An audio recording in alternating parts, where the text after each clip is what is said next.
গত 27শে ফেব্রুয়ারি ছিল আমার সেজো পিসির জন্মদিন। সেই কারণেই আমি ও পিসির মেয়ে সোনাই মিলে লুকিয়ে লুকিয়ে বেরিয়ে পড়েছিলাম কেক আনতে। লুকিয়ে কেন বললাম ভাবছেন তো? কারণ সোনাই পিসির জন্য সারপ্রাইজ প্ল্যান করেছিল। আর এই যে লিজা, ও কিন্তু খুব সুন্দর কেক বানায়, আপনারা ঠিক যেমনটা চাইবেন।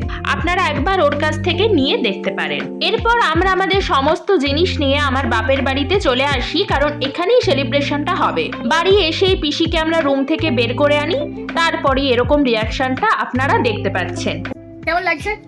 খুব সুন্দর, খুব ভালো সারপ্রাইজ। খুব ভাবতেও সুন্দর। পারিনি। সত্যি কি কিছু জানতে না? না সত্যি সিরিয়াসলি আমি জানি না কিছু, এগুলো একটা এতজনকে নেমন্তন্ন করেছেন কিছুই জানি না।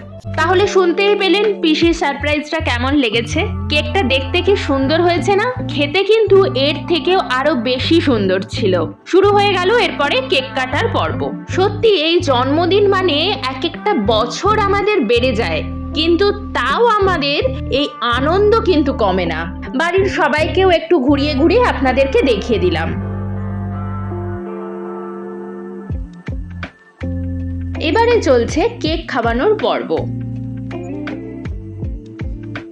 ওরে বাবারে, দেখলেন কি আদর! আসলে মা খুবই আপ্লুত হয়ে গেছে মেয়ের সারপ্রাইজে। এরপরে আমরা আমাদের গিফটটা দিয়ে দিলাম। চলুন একটু রান্নার দিকে যাই। সেদিনের মেনুতে ছিল ফ্রাইড রাইস, চিকেন কষা, স্যালাড, মিষ্টি, কোল্ড ড্রিঙ্কস।